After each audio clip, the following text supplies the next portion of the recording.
My interviewee today is Dr. Caleb Scharf, who's the director of the Columbia Center for Astrobiology. And he's written a book called Gravity's Engines, which has been described by the former Astronomer Royal Sir Martin Rees as dealing with topics on the frontiers of our understanding which have never been presented so clearly before. And it's certainly one of those books that races along full of terrific analogies and images that make it very vivid. And that's summed up in the subtitle of the book, which is even better than Gravity's Engines: How Bubble-Blowing Black Holes Rule Galaxies, Stars and Life in the Cosmos. But the question that it raised in my mind, which I put to Dr. Scharf, was, isn't this a paradox? Because surely black holes simply suck in matter and it never appears again. Is this a misunderstanding? It's not a misunderstanding. The difference comes into the fine details of the way we understand black holes. So you're absolutely right that traditionally, and in terms of the mathematical description of black holes, they are places of no return. Once you get too close to a black hole, that's it. It's what happens just before you get to that event horizon. It's what happens just before you reach the point of no return, which is where black holes can actually end up throwing energy and throwing matter back out into the surrounding universe. And a reasonable analogy is to think of this as a very deep but very small drain. It's a drain in the fabric of space. And you may have not done this experiment at bath time, but if you try to put a lot of water down a very small drain, it doesn't matter how good the drain is at sucking the water in, it slows down. It's a slow process. The smaller the drain hole, the harder it is to force stuff in. And in a sense, black holes out in the real universe are a bit like this. As matter falls towards them, it gets bunched up. It crashes into itself. It has a hard time actually making it to that point of no return because there's other stuff in the way. And because of that, matter can bounce around. It gets accelerated. It gets hot.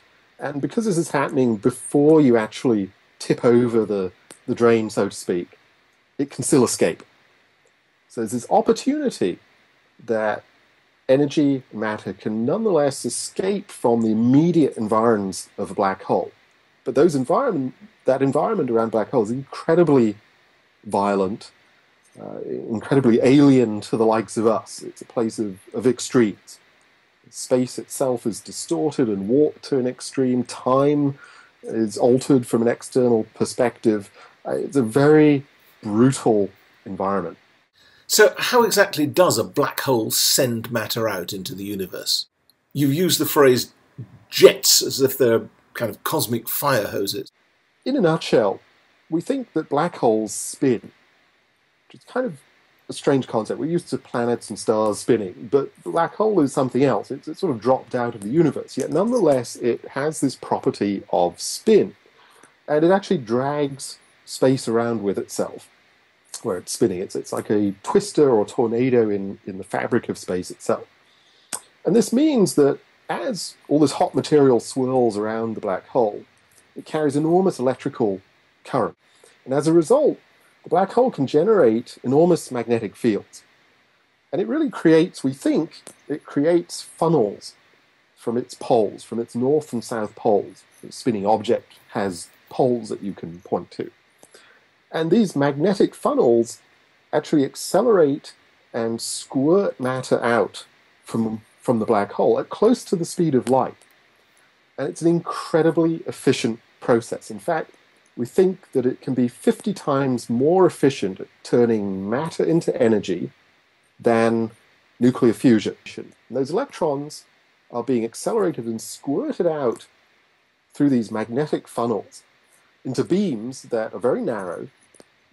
We don't know exactly how narrow, but they're miles across rather than light years across. And they move with sufficient speed that they can not only move thousands, tens of thousands of light years away from black hole, but even hundreds of thousands of light years. We actually find situations where there are these beams or jets of matter that have been sprayed out from the top and bottom of a spinning black hole that have really raced across space for 100,000 light years or more. Kind of like a cosmic fire hose, in a way. Absolutely. And we even see situations where, because the black hole is spinning, a bit like a gyroscope or a child's spinning toy, it wobbles a little bit.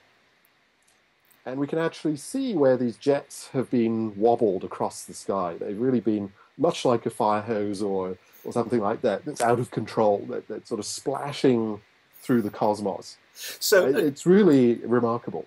Well, I was going to say, that sounds remarkable in itself, but the question that comes into my mind is what happens to all this highly energized matter? Although space is pretty empty, most of space is pretty empty, there's still a bit of stuff out there. Even in the deepest intergalactic space, there are a few atoms of hydrogen and helium, the little bits of dust, maybe other elements. And what happens is really these jets, these beams of particles, and the beams are, it's as if you took one of our earthly particle accelerators, like the Large Hadron Collider, and instead of having things race around in a circle, you broke it apart and had it spray stuff out in two directions. Those particles bump into things over thousands of years, tens of thousands of years, even millions of years, and they essentially push that matter in front of them. But eventually, they're pushing more and more stuff to the point where even this incredibly intense beam can't really break through. And what happens then is it splashes out. Just like you take a hose pipe, to use that analogy again, and you spray it on your unsuspecting neighbor or someone you don't, or a dog or something, if you're feeling cruel, it splashes because it's met something that has resistance. And we actually see this happening because these particles being accelerated from around a black hole glow in a variety of types of radiation, for example, in ultraviolet light and in radio waves. And so we can actually map them out. So we can actually make pictures of this. And we can see the jets squirting out across intergalactic space until they begin to collide with material. It's like rose-like structures. And once they've spread out, is that where this bubble idea comes in? That when you talk about the black holes blowing bubbles, is that the origin of the bubbles? Essentially, yes. So what happens is, and again, a very simple analogy is if I take a straw. I know as a child I used to enjoy doing this. You get a lovely milkshake and it's all great, but then you get a little bored. And so if you blow through a straw into something like a milkshake, you inflate these bubbles. Now, the jets from the black hole essentially do the same sort of thing, especially if they're inside a larger structure. So this is where it gets a little more complex, but this is really where the idea of bubbles comes from. We think that most galaxies live with other galaxies. Galaxies like to come together, and they live in these enormous structures called galaxy clusters. There may be 1,000 galaxies, all part of an even bigger structure. You use the phrase cathedrals, that the clusters of galaxies are like the cathedrals of the cosmos, which is a lovely expression. Because it's really a congregation on a large scale of these galaxies. And within these structures, these galaxy clusters, there's a lot of material. There's more material between the galaxies than there is usually. It's still gas. It's very tenuous gas like hydrogen and helium. But if a black hole jet pours into this medium in these galaxy clusters, actually it has something to push against. It's like the milkshake in my straw. And so we actually see the jets inflating holes on scales of millions of light years. And you can actually observe this. We have ways of watching, well, watching, it's not happening on a human life time scale, but we can actually catch snapshots of these enormous cavities, these enormous bubbles that have been blown inside galaxy clusters. And they all lead back through a thin jet to a central black hole. And how do these jets affect the formation of stars? We think it does, and this is something that's really at the cutting edge of current research. A black hole doing this, sending out jets, inflating these bubbles, is pumping an enormous amount of energy, enormous amount of power into the surrounding environment. Something of the order, for the largest systems, of maybe 1 trillion watts, heating up the gas, and dust, and material in a structure like a galaxy cluster, and inside galaxies themselves. Now that's critical because what makes stars and planets? Well, it's gas, it's nebula. These great clouds that we see, things like the Orion Nebula and so on. And stars form because that gas cools down and condenses. And it's really a lot like steam condensing on a window pane, except this is out in interstellar space. And if you make the gas hotter, it has a harder time condensing. So we think that the effect of these black holes sending out these jets, they can actually dampen out the formation of new stars because they make the gas hot and unable to condense into new stars. Black hole, which on these scales is a tiny little thing because it's so incredibly dense, but it can reach out across the void. It can reach out through a galaxy and even beyond and actually alter the properties of the material that would otherwise turn into stars. So the implication of that is that black holes are bad for star formation, that they would reduce the amount of star formation that happens. Is that the implication that one draws from that? Yes, and it's interesting you say it's a sort of bad thing, because I think for astronomers it's a good thing. It's a wonderful thing.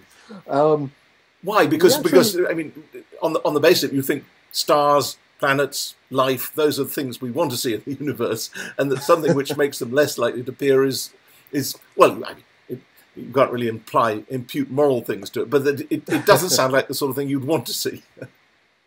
Well, but that speaks to a really interesting question. So, for example, what if this wasn't happening? Now, when we look in the distant universe, we're looking back in time, and we can actually see this process happening 10 billion years ago, 11 billion years ago, 12 billion years ago, right back at really what was the dawn of galaxies and stars themselves.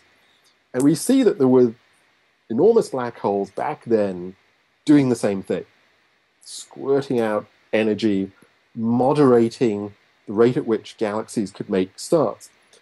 If those black holes hadn't been there, the galaxies might have overgrown.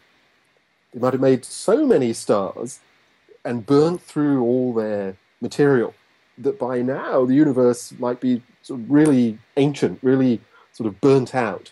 It would have made stars so efficiently that it would have used up all the fuel, essentially. Huh.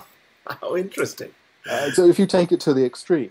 And so it's an interesting, but it's a very, really interesting question of whether it's been sort of just right or whether there's some variation in the influence of black holes. Because if you hadn't had them, the universe would look very, very different. You might have made most stars 12 billion years ago, and if they were stars like our own sun, they would have been dead already. They would have used up their nuclear fuel and they would have gone out. And there mightn't have been time for us to evolve.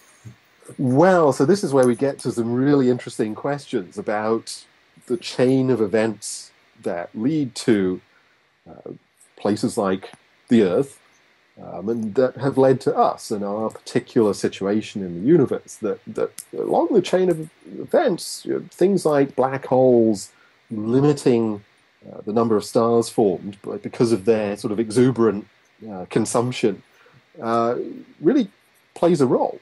And it may have played a role at different levels in different sorts of galaxies and different sorts of places in the universe.